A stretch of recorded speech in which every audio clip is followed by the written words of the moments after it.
Good day.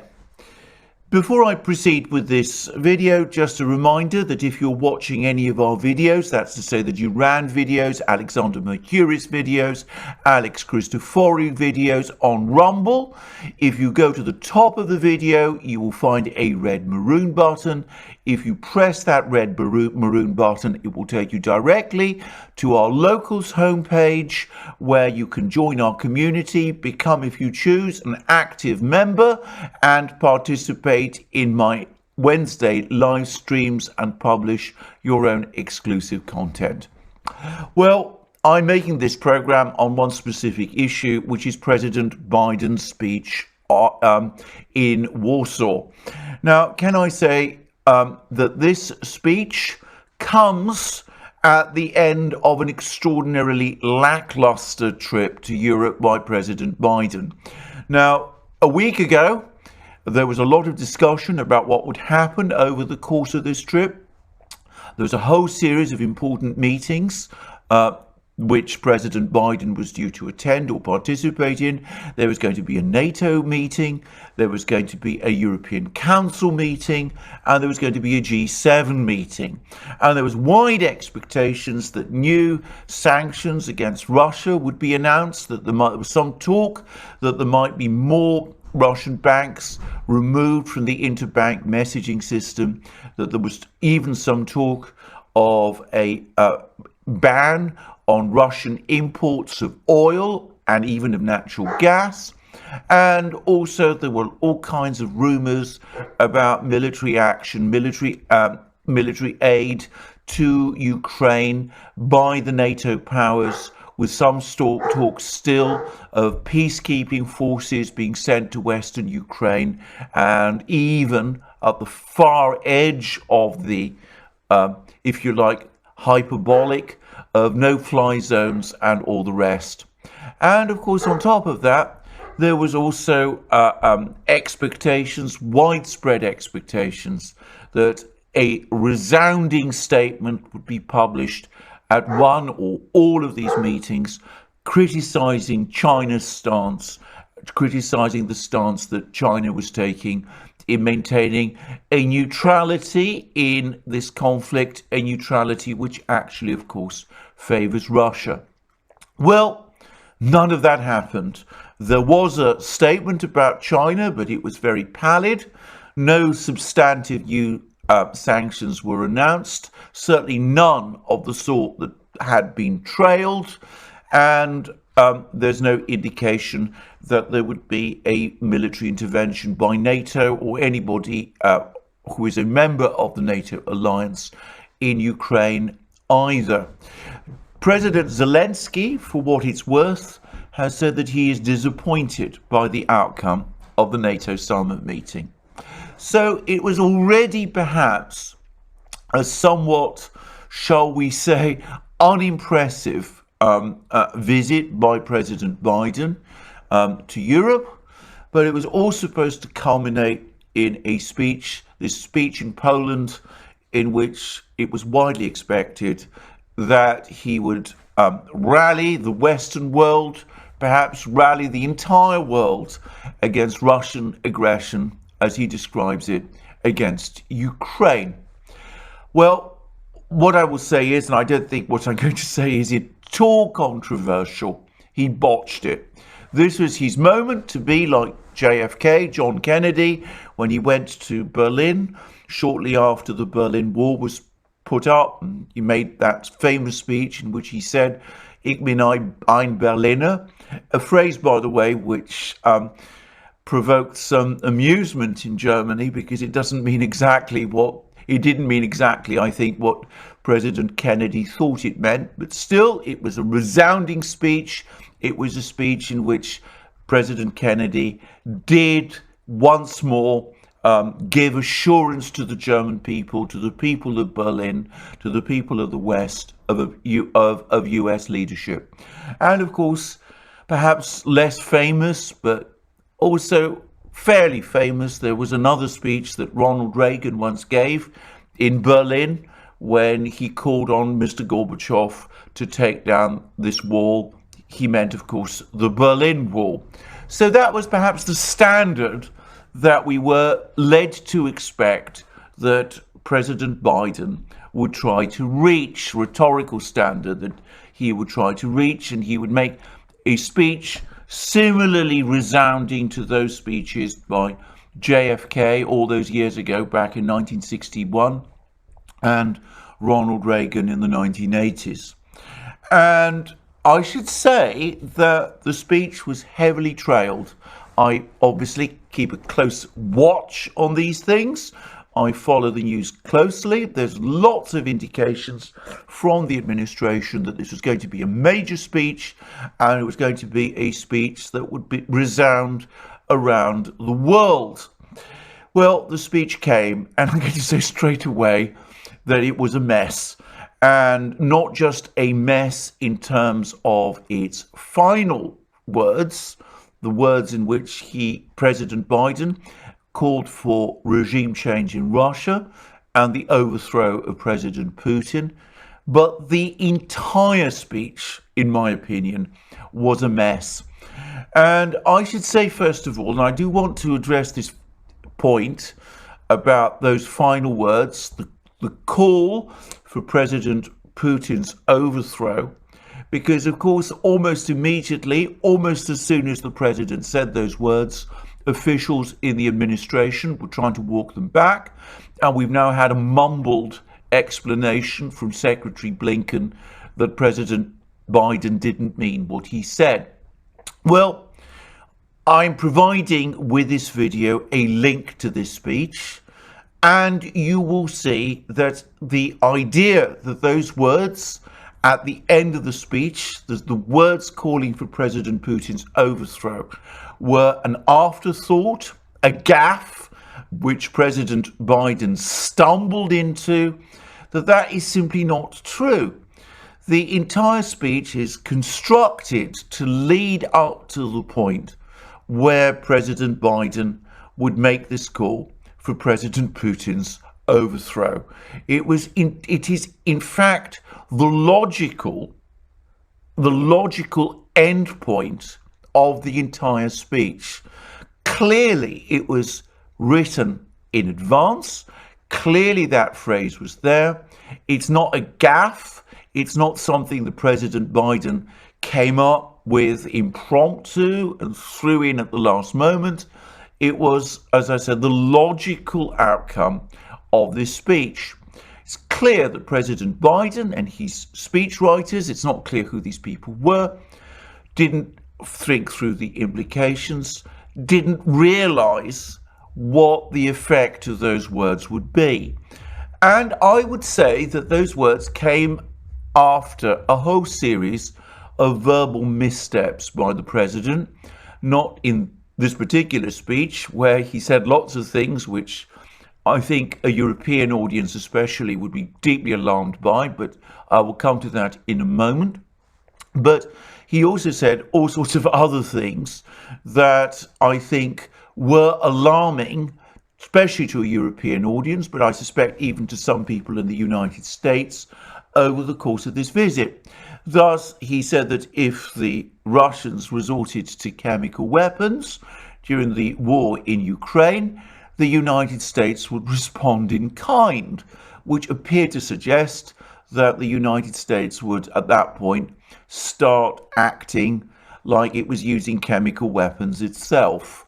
This was, again, rowed back. There were suggestions that what the president meant is that the US would react proportionately, but that's not what he said. And of course, it's not entirely clear what exactly he did mean. But for what it's worth, I think that the words the president used, that the United States would act in kind, were meant to be threatening to the Russians. And then, of course, he made a further series of comments when he addressed the soldiers of the 82nd Airborne Division. He gave the impression that they might indeed actually have to go into Ukraine and join the conflict there. Again, we were told that this was not the intention and that these words were somehow impromptu words, possibly a gaffe. My own view of all of these words is that they reflect the extreme belligerence that this president has brought to this conflict, and his overheated language, which about President Putin, which has been building up now for some time. Of course, last year, a few months after he became president, he agreed with a journalist that President Putin was a killer, already an unwise thing to say. And over the last couple of days and weeks, he's called President Putin a war criminal, a dictator, all sorts of things like this.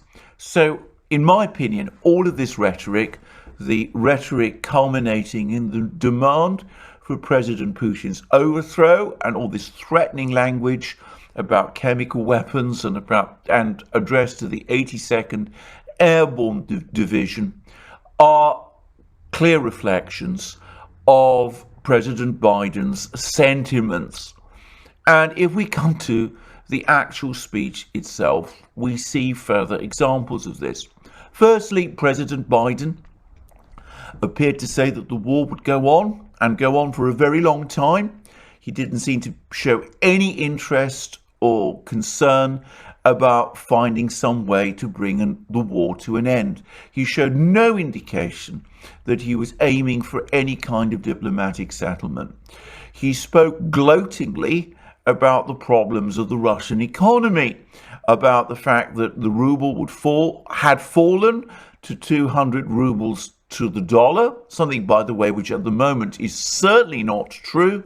But anyway, again, the impression given is that that was what he wanted to see. He wanted to see severe hardship amongst the Russian people, suggesting that he wants to maintain the sanctions regime that's been imposed in place pretty much indefinitely. He went out of his way repeatedly to refer to earlier acts by the Soviet Union, the suppression of the Hungarian revolt in 1956, the intervention in Czechoslovakia in 1968, the interventions in Afghanistan, all those sort of things, in a way that appeared to conflate contemporary Russia, today's Russia, with the Soviet Union, giving a strong impression that as far as President Biden is concerned, this is a continuation of a long, almost existential conflict with the Russians, who he clearly sees as some sort of permanent enemy, almost irrespective of whatever happens, either in Russia or the world. And of course, he also reminisced about his meeting in Leningrad in 1972 with the then Soviet Premier Alexei Kosygin, in a way that I suppose was intended to show President Biden's vast experience of foreign policy, but which again gave the impression that he was living very much in the past, in the Cold War, as all his various observations and comments about the Soviet Union and its past conduct must also have suggested. So, unsurprisingly, the Europeans, seeing all of this and becoming increasingly concerned about the way in which the sanctions war is starting to backfire on themselves, are becoming concerned. And we've had criticisms from President Macron. We've even had criticisms now from the British government, with Liz Truss, the British Foreign Secretary, who has been at the absolute forefront of talking up the challenge from Russia, even now floating the possibility of sanctions on Russia being lifted if the conflict in Ukraine is settled.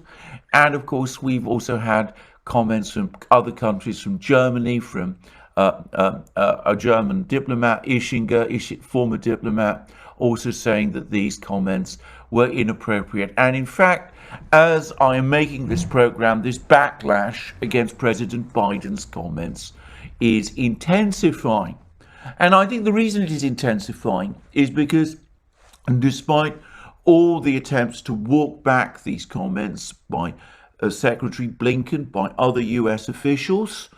There is, I think, a growing realization, not just in the United States, but also in European capitals and around the world, that when President Biden indicates that he wants to see the overthrow of President Putin, he means what he says, and that this has been the plan all along. At the time when those sanctions against the Russian central bank were imposed, we said on the Duran, Alex, Christoforou and I, that the clear agenda here was regime change in Moscow. Now, the European leaders, who I suspect are becoming increasingly alarmed at the way the sanctions war has degenerated into an economic war of attrition, are becoming increasingly concerned that the rhetoric that President Biden is using suggests that this economic war of attrition is going to go on indefinitely. And of course, this is coming at a time when they're especially nervous with the Russians floating this idea about only selling oil and gas for rubles. And the Europeans don't know quite what that means. And I think they're extremely nervous that it means that Russian oil and gas flows to Europe are about to stop at a time when Europe remains completely dependent or massively dependent on Russian oil and gas, and at a time when European leaders are starting to realize the enormous economic costs for them, for their societies, for their economies, for their people, of this economic war of attrition against the Russians that they have blundered into. So I think that these words of President Biden have been met with great dismay in Europe, especially, and I think that it's perhaps the moment when European leaders have finally grasped a point which we have been making on the Duran and here on this channel for some time, that this is a runaway train upon which all of these European leaders, perhaps without understanding fully what they were doing, clambered onto.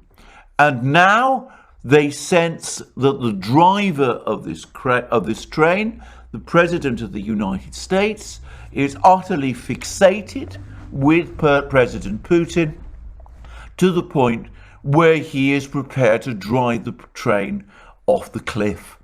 So whether that was the intention or not, that's the kind of backlash that we are now seeing. Well, I don't know how one can correct this, and I have to say, I don't think there's any possibility, frankly, of it being corrected. I think the Europeans perhaps are starting to realize the extent of their own folly in allowing the United States, and to a lesser degree Britain, to determine their diplomatic approaches in the run-up to the war, to refute any discussion on the eastward expansion of NATO, to insist that NATO's fictional open door would stay indefinitely open to countries like Ukraine, to refuse outright Russian requests for security guarantees. I don't think that they expected that the outcome would be as it was, and I don't think they expected that they would be involved in what is looking increasingly like an indefinite economic war of attrition, which will leave them all much poorer.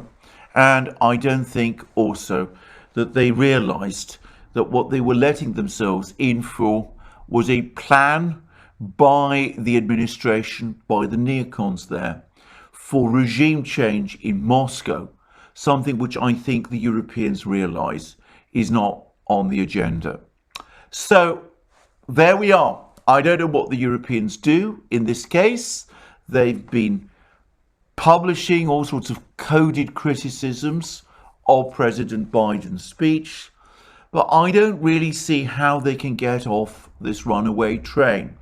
I also have to say as well that I don't think that the Russians, if the Europeans were to try to get off this runaway train, I don't think that the Russians would be particularly impressed or would necessarily believe them. I think after what has happened, after the diplomatic catastrophe of the last few months, I think the Russians have probably made a strategic decision that they're going to reorient all their oil and energy and food and raw materials exports eastwards to China and India and the countries of Asia, and that they're going to start winding down their economic connections to Europe, and that this is a decision that they're going to make or have probably already made, because, to be said straightforwardly, I don't think they trust the Europeans anymore. So I think that the Europeans, with this speech by President Biden, perhaps have finally understood the recklessness of their own actions and the extent to which policy which is being made in the White House is pursuing an agenda that they were never really signed up to. But I don't think that they're going to be in any kind of position to get off, to change or slow down this process, because I doubt that the Russians either. I don't think that the Russians either would be prepared to take things back to where they were. So that's my own view about President Biden's speech. I suspect that underpinning European concerns is also a gradual realization of the state of events in Ukraine. I gather that the British Defence Ministry, based on British intelligence, has now finally acknowledged and has advised ministers and the media here in Britain that the Russian objective is the destruction of the Ukrainian army in eastern Ukraine. And I think that this is now starting to be understood across European capitals. And I think that they've gradually come to understand that the war is being fought differently from the way they imagined, and that the outcome of that war will, shall we say, not be to their advantage. But that is a topic for my next video, when I will return to a discussion of the situation in Ukraine itself. Until then, let us all perhaps reflect on this moment of President Biden's speech. Let's actually, in my opinion, be grateful to him for providing clarity about what I think have been the administration's intentions all along. Perhaps the Europeans are shocked and dismayed. Perhaps some people in Washington are. I, for speaking for myself, am not surprised at all. And I think, and I'm not the only person to say this, I think that this has been the agenda, regime change in Moscow all along. But anyway, let's just hold on to that reality. And of course, when I come back, probably tomorrow, in my various discussions, both on this channel and on the Duran, we can actually look at what is really happening on the ground in Ukraine and how this economic war of attrition, which I expect to be every bit as indefinite as President Biden says, how that will ultimately play out. Well, thank you for joining me for this program today. I look forward to you joining me again in future programs, both on this channel and on our main channel, the Duran, where I do programs with my colleague and friend, Alex Christoforou. And of course, please remember to check out Alex's channel, where he provides regular updates about the situation in Ukraine. and please look us up on our various platforms. I've of course already mentioned Rumble and Locals, but you can find us on various other platforms too. And remember that you can support this channel and our work via Patreon and Subscribestar, links under this video, and by going to the shop, our shop, where you will find all sorts of great things like t-shirts, hoodies, magic mugs, hats, and all the rest. And last but not least, please remember to press the like button if you like this video, and please of course also check your subscription to this channel. Thank you for joining me again today. I look forward to you joining me again soon, and have a very good day until then.